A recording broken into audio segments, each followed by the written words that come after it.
Note ou pas?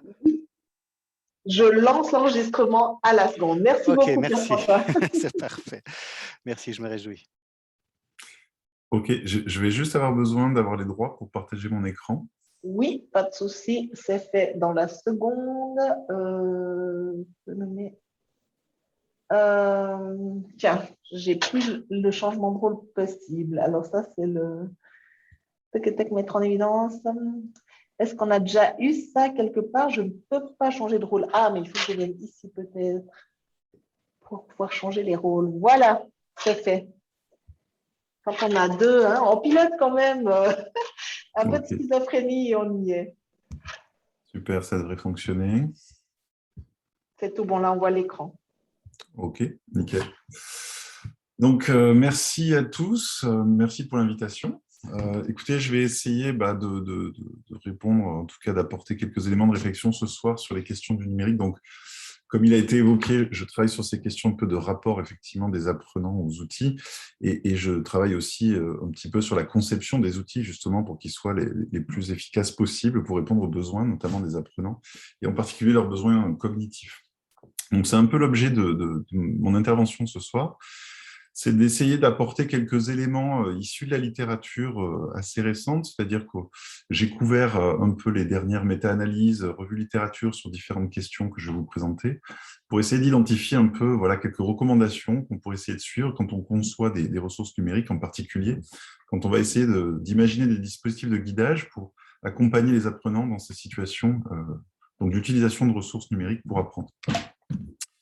Alors juste un petit mot avant sur les technologies pour l'enseignement et l'apprentissage.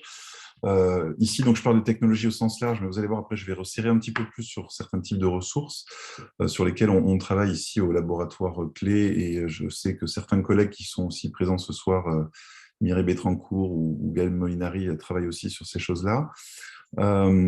L'intérêt des technologies, il est multiple. Je pense que ça peut être intéressant de poser un peu le contexte avant de rentrer dans les questionnements pour l'apprentissage. La première idée, évidemment, c'est de permettre une mobilité et un enseignement à distance. Donc, on a une évolution des technologies, notamment avec la portabilité qui s'améliore grâce au téléphone, grâce aux tablettes, grâce aux ordinateurs portables.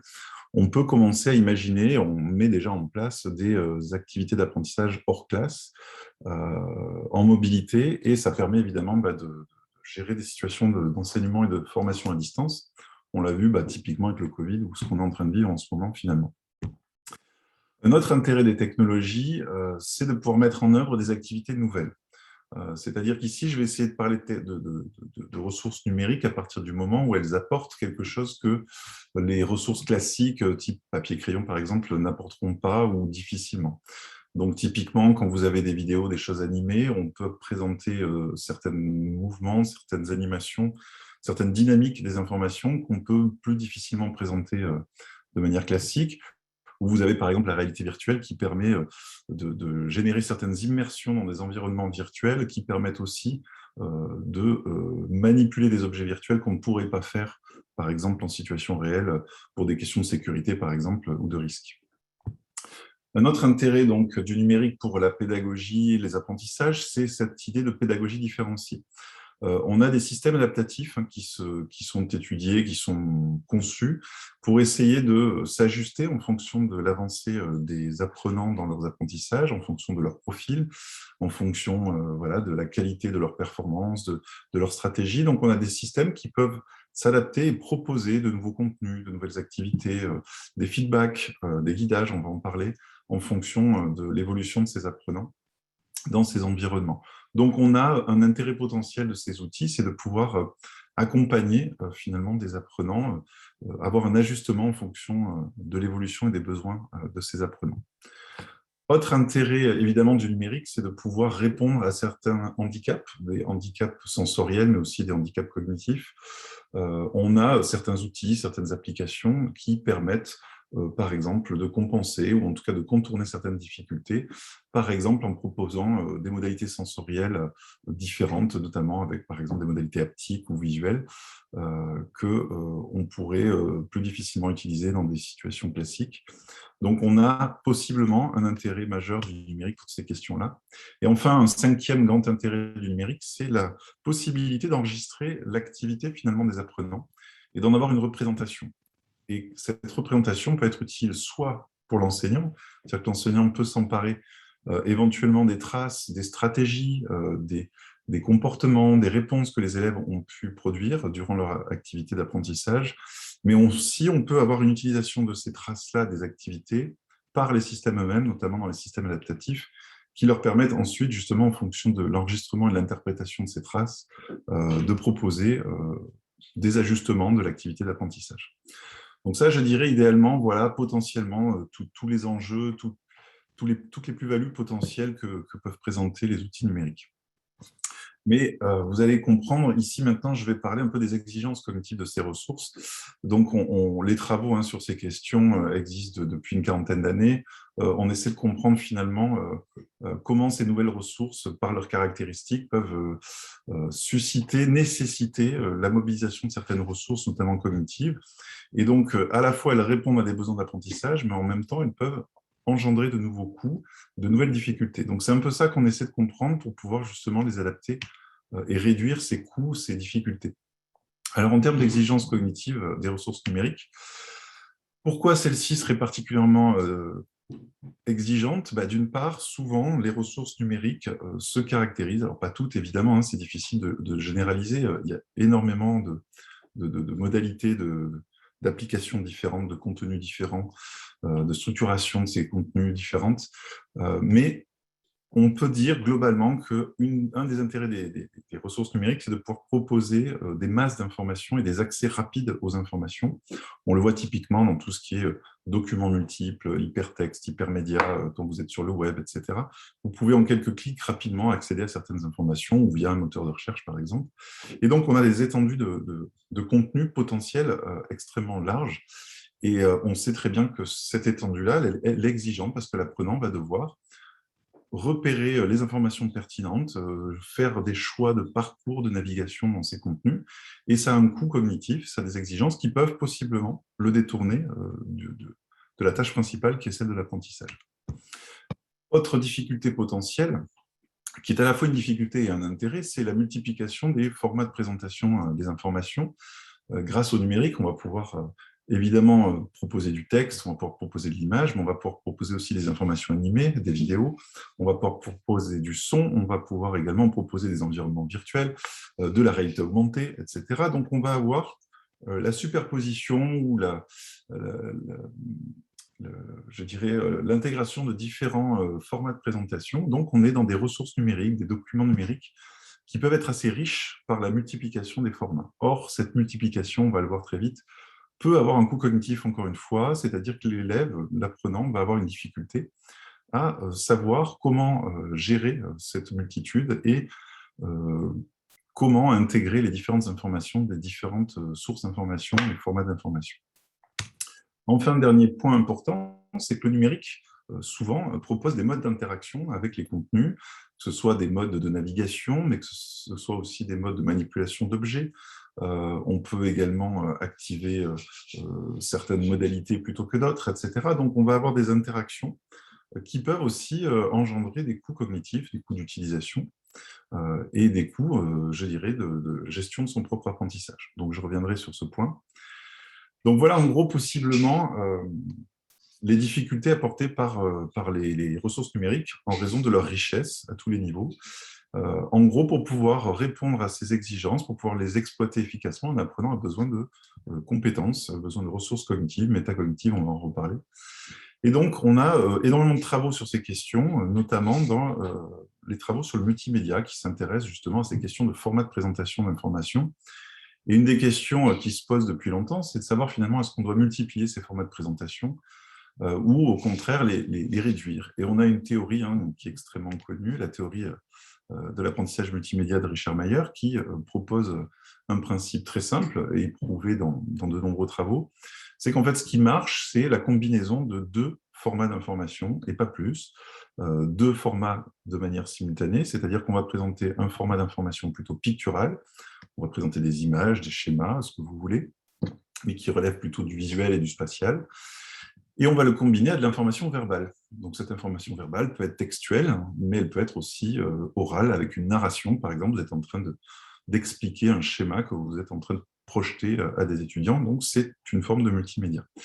Donc la plupart des travaux montrent très clairement que si on veut optimiser les chances de compréhension et d'apprentissage des apprenants, on va se limiter à 2 sources d'information, 2 formats d'information et vous allez voir, même ça n'est pas suffisant. Il va falloir ensuite guider les apprenants pour exploiter de manière efficace ces différentes formats de présentation de l'information. Alors, ce qui m'intéresse ici, c'est d'évoquer un petit peu les grands types de processus d'apprentissage qui sont mobilisés dans l'utilisation de ces ressources numériques, c'est-à-dire dans les apprentissages impliqués dans le traitement des contenus présentés dans ces ressources numériques. Donc, que ce soit des documents multiples, des hypertextes, du multimédia, ou même de l'environnement virtuel, ce genre de choses. Premier processus extrêmement important, hein, donc là je m'appuie clairement sur les travaux de la théorie de l'apprentissage multimédia, mais aussi la théorie de la charge cognitive de John Sweller. On va avoir besoin à un moment de sélectionner des informations pertinentes. C'est-à-dire que quand je suis dans un environnement d'information relativement riche, une des difficultés, on l'a évoqué, c'est justement la sélection des informations pertinentes. Alors qu'est-ce qu'une information pertinente? C'est une information qui me permet d'atteindre mes objectifs d'apprentissage, qui me permettent d'atteindre les objectifs de la tâche qui m'a été assignée ou que je suis en train de réaliser. Donc, repérer l'information pertinente demande un effort, demande des compétences. Donc, ce sont des processus indispensables à l'apprentissage dans ces environnements. Autre type de processus, ce sont les processus d'organisation. Une fois qu'on a sélectionné certaines informations jugées pertinentes, il va falloir les organiser en mémoire. Il va falloir les connecter, en avoir une représentation, si vous voulez, à peu près organisée, de manière à faciliter le maintien de ces informations en mémoire et leur mobilisation, on va le voir ultérieurement. Donc, je vais essayer de créer, si vous voulez, une représentation un peu structurée, organisée de ces informations que je viens de sélectionner. Néanmoins, ça n'est pas suffisant pour atteindre un apprentissage réellement profond. Donc, pour atteindre un apprentissage davantage profond, c'est-à-dire qui va être connecté à la base de connaissances des apprenants, donc c'est-à-dire qu'on va faire une bonne intégration de ces connaissances-là, on a besoin d'intégrer les informations issues des différents formats de présentation, les informations qui sont distribuées, par exemple, dans différents documents. Donc, on va faire un travail, ça demande un effort cognitif important, ce travail d'intégration. Pour que l'apprenant comprenne en profondeur, pour qu'il puisse donner du sens à son apprentissage, il a besoin de faire ce travail d'intégration. Or, on sait typiquement que ce travail d'intégration est extrêmement coûteux. Et si on n'a pas les bonnes compétences, les bonnes stratégies, les bonnes habiletés cognitives, on va avoir du mal à rentrer dans ce niveau de processus qui pourtant est indispensable. Donc, je dirais que là, on a 3 niveaux très cognitifs que je présente, et puis je vais passer à un autre niveau qui est celui des procédures et des stratégies pour conduire la tâche d'apprentissage. Alors, pourquoi on parle de ça ici? Parce qu'on s'aperçoit dans les travaux qu'il y a une variabilité interindividuelle très forte dans la façon dont les apprenants se comportent pour réaliser les tâches avec des ressources numériques. C'est-à-dire qu'ils n'utilisent pas les mêmes stratégies, les mêmes procédures pour consulter les documents, pour essayer de sélectionner les informations, pour les intégrer, etc. Donc, on s'est aperçu que finalement, il y avait des exigences vraiment à savoir conduire une tâche efficace, à mettre en œuvre des stratégies adaptées. Donc, encore une fois, cela nécessite des compétences chez nos apprenants. Et enfin, on a un 5e niveau, qui est celui des processus métacognitifs, c'est-à-dire qu'on va autoréguler l'apprentissage, c'est-à-dire que l'apprenant va devoir à un moment définir des sous-buts d'apprentissage, c'est-à-dire définir des objectifs à atteindre, définir des façons d'atteindre ces objectifs, et il va devoir à certains moments contrôler que son apprentissage s'effectue bien de manière efficace, c'est-à-dire qu'il va chercher par exemple à évaluer qu'il a bien compris tel contenu qu'il vient d'étudier, qu'il a bien compris les relations avec un autre contenu, et donc il va devoir faire ce petit travail d'autocontrôle, d'auto-évaluation qui va lui permettre ensuite, en fonction de la qualité de cette évaluation, de décider ou pas de modifier sa façon d'apprendre. Donc ça, hein, classiquement, ce sont les apprentissages autorégulés qui ne sont absolument pas propres au numérique, hein, mais qu'on peut potentiellement retrouver dans le numérique, en particulier dans les environnements d'apprentissage à distance, comme les MOOC par exemple, où on demande finalement beaucoup d'autonomie à l'apprenant. Donc c'est ici la question de l'autonomie qui est laissée à l'apprenant dans les environnements numériques, encore une fois, de par leur richesse. On a l'apprenant qui va devoir faire des choix, qui va devoir construire son propre apprentissage. Donc on voit ici qu'on a des exigences à plusieurs niveaux qui peuvent être extrêmement sollicitantes et qui, du coup, si la plupart du temps, des apprenants qui ont un bon niveau de connaissance, des bonnes compétences vont pouvoir faire face à ces exigences, les apprenants qui n'ont pas encore ces compétences-là, qui n'ont pas encore un niveau de connaissance suffisant, vont avoir du mal à répondre à toutes ces exigences. Alors, quand on s'intéresse aux apprentissages, notamment dans le numérique, finalement, on va se demander quels sont les déterminants de la réussite, quels sont les déterminants d'un apprentissage efficace dans ces environnements d'apprentissage. Comme je viens de l'évoquer en plusieurs fois, le premier facteur, ça va être l'apprenant, enfin un des premiers facteurs, l'apprenant, de par les ressources qu'il possède pour pouvoir conduire son apprentissage. Donc les ressources en termes de connaissances dans le domaine qu'il est en train d'étudier, d'habileté cognitive, hein, par exemple, si vous êtes amené à lire des textes, des documents multiples, vous avez les habiletés de lecture, en particulier chez les jeunes, qui vont être un déterminant très fort de réussite. Vous avez aussi les croyances sur son propre apprentissage, mais les croyances aussi par rapport au contenu. Vous avez aussi la métacognition, je l'ai évoqué, les motivations poursuivies par l'apprenant. Donc l'ensemble de ces caractéristiques de l'apprenant vont évidemment participer à son apprentissage d'une manière ou d'une autre, en positif ou négatif, selon les caractéristiques.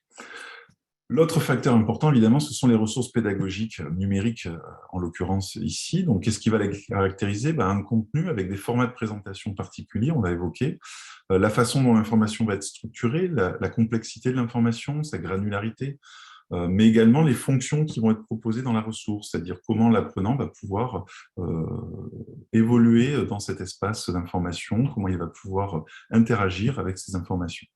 Et enfin, on va avoir le niveau du guidage, évidemment, qui m'intéresse moi ce soir, et je vais m'attarder là-dessus dans la suite de l'exposé, c'est essayer de concevoir des dispositifs de guidage qui justement réduisent les exigences dont je viens de vous parler, et qui vont justement accompagner l'apprenant pour qu'il puisse conduire le mieux possible, en tout cas, les processus nécessaires à son apprentissage.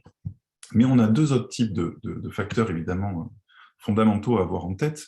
Ce sont les tâches d'apprentissage elles-mêmes, c'est-à-dire quels sont les objectifs pédagogiques poursuivis, quelles sont les exigences cognitives, justement, pour atteindre ces objectifs et métacognitives, quelles sont les séquences des activités d'apprentissage et quels sont les processus par lesquels on passe finalement. Est-ce qu'on est sur la mémorisation, de l'élaboration, est-ce qu'on est sur l'imitation? Par exemple, vous exécutez une procédure qui vous est présentée dans une vidéo, on n'est pas forcément dans un processus d'élaboration, mais plus de reproduction, d'imitation. Donc ça, on sait évidemment que ça va déterminer aussi la nature et les performances d'apprentissage. Et enfin, le contexte, bien évidemment, hein, la présence d'un enseignant, qui soit à distance ou en présentiel, va avoir un rôle majeur. L'organisation spatiale, c'est-à-dire est-ce que j'apprends seul chez moi, est-ce que j'apprends en classe, comment est constitué l'espace, comment est constitué aussi, quelles sont les contraintes temporelles dans lesquelles on apprend. Donc on sait qu'évidemment, tous ces aspects-là vont jouer sur les apprentissages. Mais ici, donc, je vais juste regarder la question du guidage, qui est déjà une question complexe, mais on voit que si on veut favoriser, aider en tout cas les apprentissages avec le numérique, il faut pouvoir prendre en compte l'ensemble de ces variables. Alors, je vais peut-être passer rapidement sur cette étape. Bon, je vais vous présenter un élément de travaux qu'on avait présenté, mais je pense que ça va être plus intéressant de partir maintenant directement sur les guidages dont je viens de vous parler. J'ai essayé ici tout simplement de recenser un peu les dispositifs de guidage qui semblent les plus efficaces dans la littérature. Donc en se basant sur des revues de littérature, sur des méta-analyses, on peut évaluer si certains types de guidage sont effectivement efficaces et si la taille de l'effet est suffisante, c'est-à-dire est-ce qu'ils favorisent un certain gain d'apprentissage et non pas des effets extrêmement petits qui expliqueraient très peu finalement de progression pour les élèves. Donc ici, on a essayé d'identifier un peu les types de guidage qui semblaient les plus pertinents et en fonction donc, des différents niveaux de processus d'apprentissage que je viens de vous présenter. Alors si je commence par le premier niveau, qui est celui des processus de sélection, En gros, je rappelle cette idée qu'on va avoir possiblement la difficulté à identifier les informations pertinentes dans un environnement riche, numérique. Donc, il va falloir guider l'apprenant dans ce travail-là, dans ces processus. Alors, typiquement, on a dans les travaux sur la conception notamment de ressources multimédia, le principe de cohérence proposé par Richard Mayer, qui consiste tout simplement à éliminer les informations inutiles à certaines étapes de l'apprentissage et donc à ne laisser disponibles que les informations qui sont directement utiles à l'objectif d'apprentissage à ce moment de l'apprentissage. On a un autre type après de dispositif dans le même principe, qui est que ici on va plutôt mettre en saillance les informations les plus pertinentes. Donc typiquement, on va utiliser ce qu'on appelle de la signalisation. On va utiliser des systèmes de couleurs, des systèmes de symboles, de déictiques qui vont pouvoir à un moment pointer, attirer l'attention de l'apprenant sur les informations les plus pertinentes. Donc, je vous ai mis un exemple ici, typiquement, quand je présente la théorie justement des apprentissages multimédia de Mayer, je vais à un moment mettre en couleur, en saillant certaines informations que je suis en train d'expliquer à mes étudiants. Donc, de manière à ce qu'ils comprennent que l'information pertinente à un temps T, c'est celle-ci et pas une autre. Donc, on a ce type de dispositif qui est particulièrement efficace. On a également les instructions de pertinence ou des instructions, c'est-à-dire qu'on va donner des consignes, si vous voulez, extrêmement précises aux apprenants par rapport à la tâche qu'ils doivent réaliser, par rapport à une tâche de lecture notamment. Donc, ça a été très étudié par McCudden, notamment dans l'apprentissage ou dans la lecture de textes narratifs. Plus on est précis sur l'objectif qu'on donne à l'apprenant, plus on va lui donner des consignes extrêmement claires sur le but à atteindre, et plus celui-ci aura les moyens de pouvoir évaluer justement ce qui est pertinent, ce qui ne l'est pas. Et donc, ça va faciliter, en tout cas l'aider à s'engager dans une sélection des processus plutôt des informations pertinentes. Et enfin, en D, on a donc un type de guidage qui a été un peu mis en avant par des gens comme Tamara Van Gogh depuis une dizaine d'années, qui sont les exemples de modèles de parcours oculaire. C'est-à-dire qu'on présente, je vous ai mis un exemple de ce à quoi ça peut ressembler, c'est-à-dire qu'on montre visuellement et généralement sous forme d'une vidéo, d'une animation, le parcours oculaire d'un expert ou d'un étudiant qui serait efficace dans l'exploitation d'un document, dans l'apprentissage à partir d'un document. Et donc, tout simplement, ça sert de modèle de référence pour un apprenant. Ça lui permet d'identifier quelles sont les zones à l'écran qui sont finalement les plus pertinentes parce que ce sont les zones les plus regardées. Donc ici, vous avez les fixations du regard qui sont représentées par des ronds violets et qui sont un indicateur, c'est une forme de signalisation finalement, pour l'apprenant de ce qui est pertinent lors de cette activité spécifique d'apprentissage. Donc ici, on a 4 dispositifs que l'on retrouve dans plusieurs méta-analyses et qui semblent plutôt efficaces pour aider, ou en tout cas soutenir les processus de sélection. Maintenant, on a dit également qu'il fallait être capable d'organiser ces informations qu'on avait sélectionnées. Là, alors je ne suis pas exhaustif, j'ai essayé de repérer les types de dispositifs qui semblaient en tout cas les plus étudiés et les plus efficaces. On a typiquement ici tout ce qui est une représentation, une vue d'ensemble, généralement graphique, de ce que peut être l'organisation des contenus qu'on est en train d'étudier. Et c'est d'autant plus utile qu'on est dans des contenus un peu riches, qui ne sont pas toujours structurés de manière très claire. Donc, on va leur proposer une représentation organisée de l'information. Et ça, dès l'amont de l'apprentissage, c'est important, puisque cette structure-là va les aider ensuite à intégrer en mémoire les informations en les organisant au regard de cette représentation graphique. Donc, ça sert de structure d'ancrage, si vous voulez, ça leur permet d'organiser l'information et de donner un peu de la cohérence, finalement, aux informations qu'ils sont en train de traiter.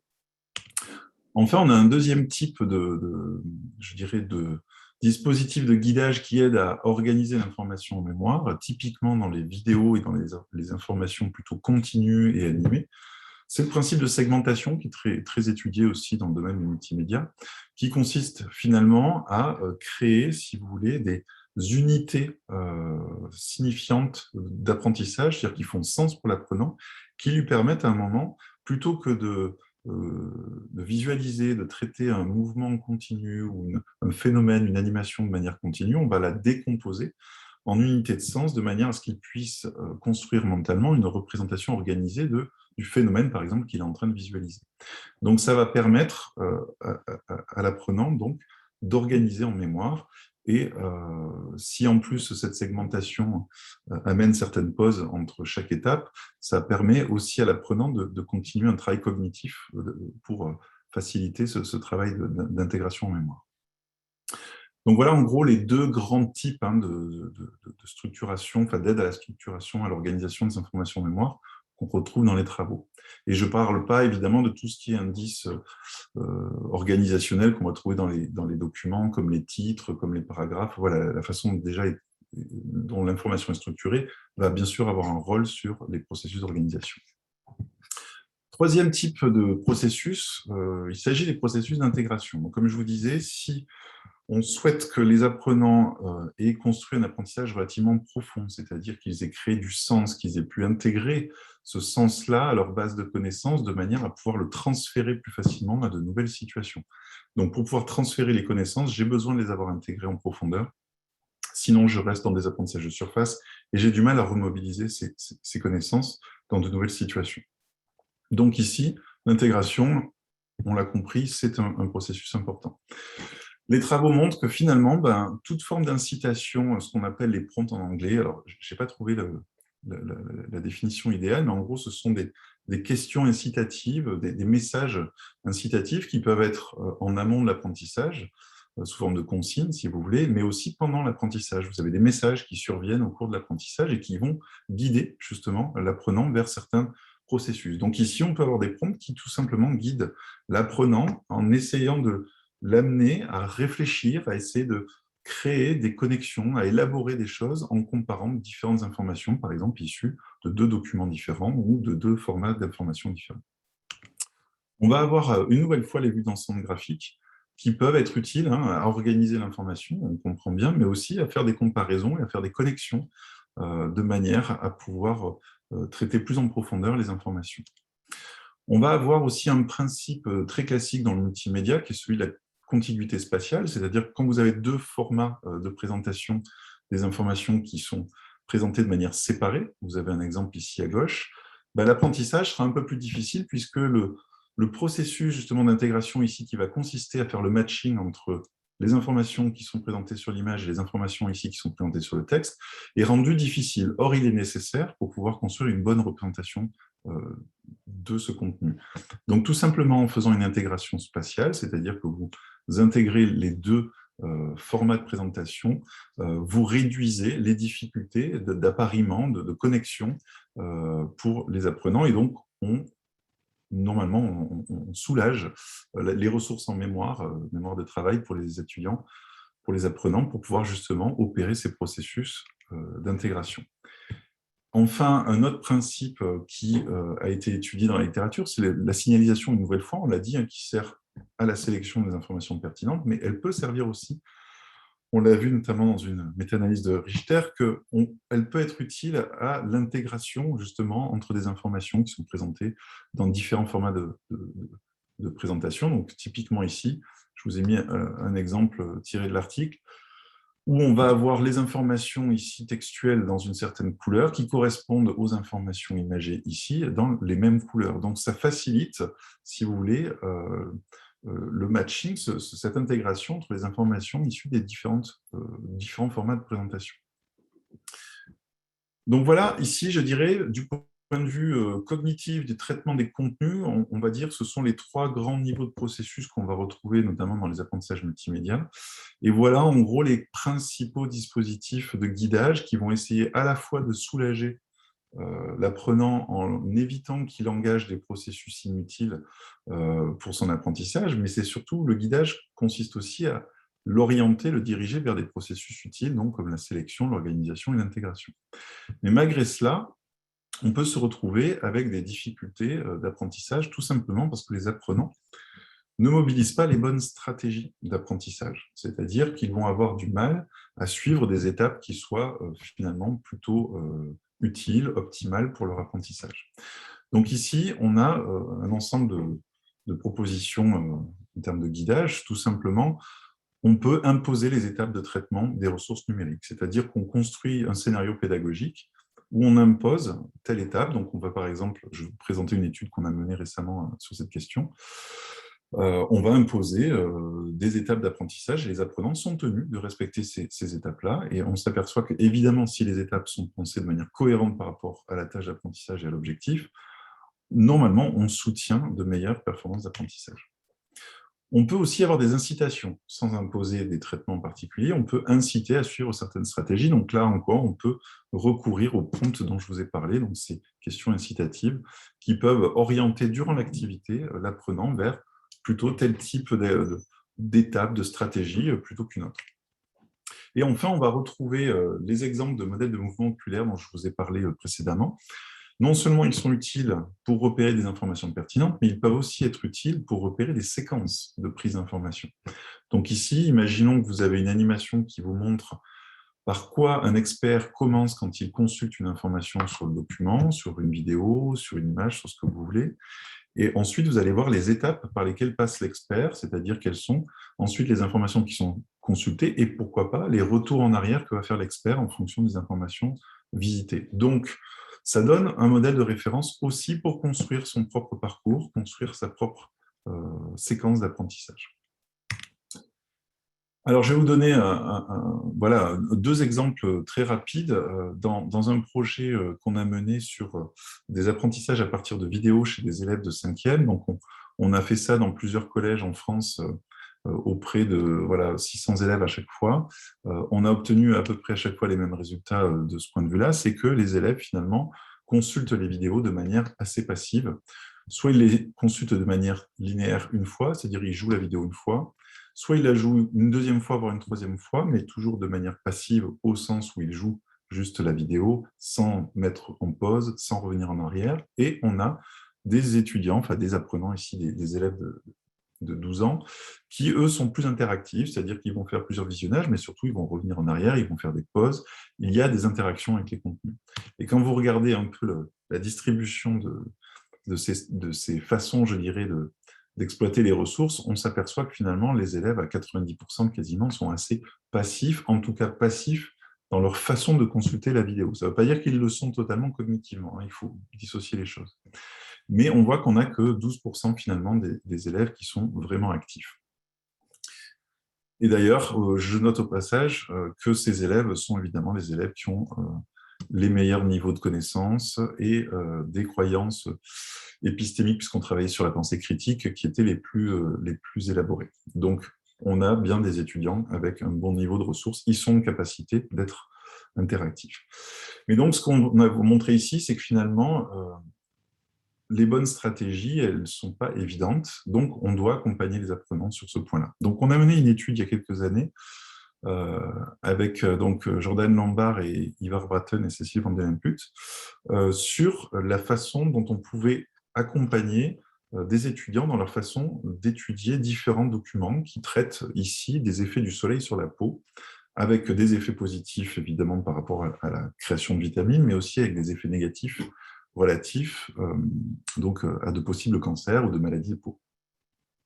Donc, les étudiants avaient des consignes, une consigne, donc ils devaient produire un essai, si vous voulez, pour essayer de répondre à une question complexe en croisant des informations issues de différents documents, issues de différentes sources. Donc ici, vous avez à gauche un document, format PDF, et on peut afficher un autre document, puis un autre, mais à chaque fois un par un, et l'étudiant pouvait ensuite rédiger donc, sur une tablette l'ensemble de ces réponses par rapport à l'objectif donné. Tout ça se faisait de manière numérique sur une tablette iPad, donc plutôt iPad Pro grand format.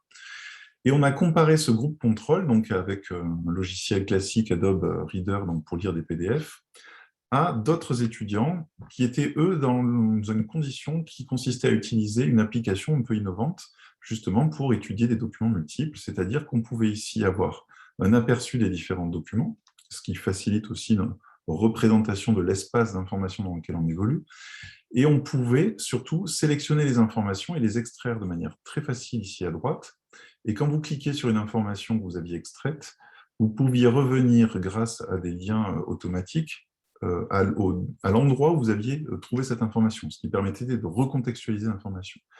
Et autre intérêt de ce logiciel, c'est qu'il pouvait ensuite vous aider à organiser les informations, par exemple en faisant des catégories, en labellisant, voilà, sans faire des cartes conceptuelles, mais ça se rapproche un peu de cette idée-là. Et donc, on a comparé cet outil supposé innovant, apportant des fonctions très utiles, à cet outil plutôt traditionnel qui permet juste finalement de surligner, mais pas plus, et éventuellement faire quelques copier-coller. On a comparé différents groupes, je ne vais pas rentrer dans tous les groupes, mais ce qui est intéressant, c'est le groupe numéro 4, c'est-à-dire qu'on a demandé à ce groupe d'utiliser le logiciel, mais on leur a imposé une façon, non pas d'utiliser le logiciel, mais de réaliser la tâche. C'est-à-dire qu'on leur a demandé dans un premier temps de surligner uniquement les informations pertinentes. Donc là, on est un peu dans les processus de sélection, si vous voulez. Ensuite ils devaient sélectionner et extraire les informations pertinentes, donc les juger, en tout cas, celles qui étaient les jugées les plus pertinentes. Et ensuite, ils devaient, dans cet espace, organiser spatialement les informations pour les aider à structurer finalement une représentation des relations entre les textes pour pouvoir répondre à la question. Les autres groupes, en gros, surtout le 3, avaient le même dispositif, mais n'avaient aucun guidage particulier. Ils étaient absolument libres d'étudier comme ils le souhaitaient les documents, mais toujours avec le même objectif au final. Quand vous regardez les résultats sont assez clairs. Quand on regarde l'activité des apprenants, le groupe contrôle passait finalement à peu près autant de temps à lire les textes, à étudier les documents, qu'à rédiger la réponse. Et si vous regardez ensuite ceux qui utilisent le logiciel innovant, passent un peu plus de temps sur les textes et un peu moins de temps à écrire, mais surtout ceux qui ont été guidés par une procédure imposée, finalement, ont passé beaucoup plus de temps sur les textes, beaucoup moins de temps sur la production, ce qui fait qu'en gros, ils ont un temps à peu près équivalent tous les 4. Mais surtout, on observe que ces étudiants, donc, du coup, n'ont pas eu les mêmes comportements, n'ont pas eu les mêmes traitements, et ont pu atteindre ici de meilleures performances au final par rapport à l'essai qui était demandé à la fin. Donc, ce que montre cette étude clairement, c'est que fournir des ressources numériques avec des fonctionnalités supposées adaptées, innovantes, intéressantes, n'est pas suffisant pour garantir l'apprentissage. Ici, on a dû effectivement accompagner les apprenants pour qu'ils s'engagent dans des procédures qui soient plus cohérentes par rapport à l'objectif. Enfin, je vais passer au cinquième niveau, qui est celui des guidages métacognitifs. Alors, les guidages métacognitifs, ici, on est dans l'idée que si on veut que l'apprenant soit autonome, il faut l'accompagner. C'est-à-dire qu'on ne doit pas le laisser seul, justement, dans ces ressources-là, encore une fois, en particulier quand les apprenants n'ont pas les ressources suffisantes pour être autonomes. Donc, on s'aperçoit, pour faire court, que dans la littérature, il y a 2 grands dispositifs qui semblent particulièrement fonctionner. Ce sont les feedbacks apportés par les systèmes aux apprenants, donc les feedbacks sur leur apprentissage, sur leur tâche d'apprentissage, sur leur performance, sur la qualité des réponses, mais aussi sur les incitations à s'engager dans des processus plutôt métacognitifs. Donc ici, les incitations, encore une fois, ce sont des prompts, ce sont des messages qui peuvent apparaître à certaines étapes de l'apprentissage. Et ici, vous avez, par exemple, l'auto-explication ou l'auto-questionnement. Vous incitez l'apprenant à s'interroger, par exemple, au bout d'un moment, sur les contenus qu'il vient de traiter, qu'il vient de lire, qu'il vient d'étudier, et de savoir finalement, par exemple, s'il a bien retenu les idées importantes. Donc, on incite l'apprenant à s'engager dans des activités métacognitives qu'il n'aurait pas forcément mobilisées spontanément. Et c'est ce qui permet parfois à l'apprenant de mesurer que, grâce à cette auto-évaluation, que certaines idées ne sont pas bien maîtrisées. Et donc, on va aider à l'autorégulation, c'est-à-dire qu'on va aider l'apprenant à peut-être modifier sa façon de faire. Donc, on a des dispositifs de soutien qui sont plutôt performants, et en particulier lorsqu'ils sont multiples. C'est-à-dire que plutôt que de simplement aider l'élève à, par exemple, s'auto-évaluer, on va aussi l'aider à planifier. On va l'aider à changer sa stratégie, par exemple en le questionnant si il n'aurait pas pu faire d'une autre manière telle chose qu'il venait de faire. Donc, en fait, on peut agir à différentes étapes, si vous voulez, de l'autonomie, de la métacognition. Donc, l'idée ici, ce n'est pas d'avoir un seul dispositif qui pose toujours la même question, qui pose toujours la même citation, mais d'avoir des incitations multiples à différents niveaux, finalement, de l'apprentissage. Donc, on va privilégier des dispositifs qui aident en fait sur l'ensemble de l'activité d'autorégulation. Donc, comme je disais, organiser des buts, savoir se poser des sous-buts intéressants, savoir planifier son apprentissage, vérifier que son apprentissage fonctionne bien avec l'autocontrôle et, comme on disait, essayer d'autoréguler quand il y a des dysfonctionnements ou des choses qui ne sont pas atteintes correctement. En conclusion, Je dirais 2 points pour faire court. Un premier point par rapport aux recherches et aux perspectives de poursuite des recherches sur ces questions. Évidemment, ici, on a parlé de ressources plutôt de type multimédia ou de type texte, document, réalité virtuelle. Évidemment, le numérique peut être encore plus large que ça. Mais on voit déjà que ces principes de guidage, finalement, marchent plutôt bien, mais on peut les élargir à d'autres environnements qui sont finalement des environnements d'apprentissage classiques. Si vous regardez, par exemple, les vues d'ensemble graphiques, les cartes conceptuelles, les prompts, donc les incitations, en fait, on n'a pas attendu le numérique pour s'intéresser à ce type de guidage, c'était déjà étudié bien avant.